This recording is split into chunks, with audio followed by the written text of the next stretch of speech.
When does the world adjust to a pile? What is the transition from gulch to plateau? Each gulch is singular, with its specific angles and sunlight. Some hold low grass and sage, and others oak and pine. I found a list, written in 1940, of the gulches once around the mine. I read the names and feel foolish. They were only gulches, not even deemed worthy of the canon of canyon, and I still feel desolate. It says some were partially filled then. They are certainly gone now. Why do I care for places I'll never see, and were gone before I opened my eyes? The first truck bed lifts and deposits a pile of loose sediment, left to be sniffed and perhaps dug into, golden with sun. Then the next spills into the first, again and again. I don't believe animals can recognize such a pattern. Surely this threat has no precedent in their body's intuition. Yet they likely understand when soil encases grass and breaches rungs of mullein seeds, that this land is losing its capacity to carry them. Small burrows move, and the birds of prey follow. Dammed water disperses into compacting soil. Juniper seeds fall mere inches as the ground rises to meet them. At some point, the tops of the oaks take the place of the sage, becoming a ground cover of canopy. Perhaps the deer relish high branches that are now low branches. I'm sure dust hangs heavy in the air. Was there a point when mice ran among the treetops? Presumably, the birds no longer perch there as the distance between earth and sky collapses, one lifted bed at a time. At least that is how I imagine the suffocation of topography. Perhaps the places were wiped before being filled. But if not, there must have been a moment when the visual composition tipped, and tree, still threaded to buried topsoil, became foreign to a new desert of overburden. I found no mention of the turn from a foreign pile to foreign trees. I've imagined that at the erasure of the last sign of the past, there was a sigh from the driver and from the pines, as soil enclosed every rib of a needle. Why does no one talk of this process? Now the filled gulches are plateaus, graveyards of scenes I've come to know. Soil fossilized to sound, and a reverent silence remains. Do I feel the lost places, the canyons, creeks, gulches, and peaks, because today I walk among their kin? I fear I can do nothing for this list of gulches, but reverence and remember.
This is a land of mountains.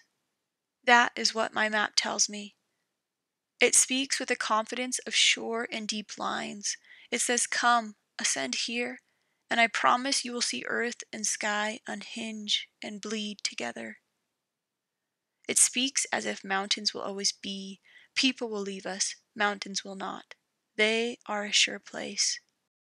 The ochres refute such maps. Peaks have been quarried, buried, and moved. This is a land of mountains. So when a mountain is removed, how can I not ask why? I tell myself to keep writing, to keep marking, and perhaps an answer will come. And the next question I write is, does my attachment to this place outweigh my attachment to this way of life? What is place? Some call place a process of carving out permanences. Place is when time and space thicken and become flesh. Place is a pause in movement. I titled my copper installation, "I Wonder If We Gave Them Pause." I wonder if this mind gave someone pause. The intention all along was to remove mountains. Was the mind settled back far enough, for long enough, to entrench into the conscience before it revealed itself? When did it leach out of the canyon and show itself to the valley? Then did enough people pause? I wish I could know if others looked up and saw it, a new landscape growing as another diminished, and felt it. Or perhaps our outrage is linked to abruptness.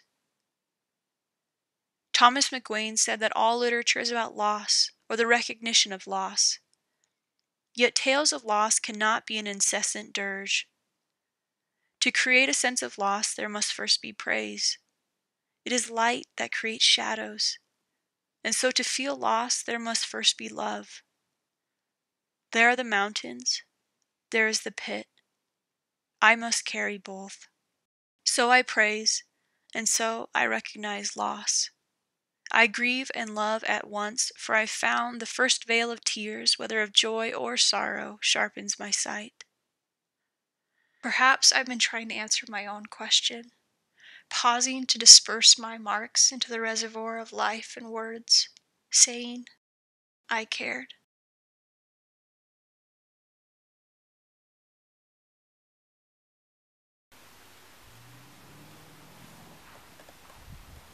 I wove these baskets, but the mountains grew these threads. Willow stalks and long grass from streams and marsh. They are stationary. They are marked. They are hearing before speaking. They are witness. There are times at night when I look at the lights on the ochres and I know mountains are still being moved. I think of the baskets then. They are there, always there. They are woven and awake, even in the dark.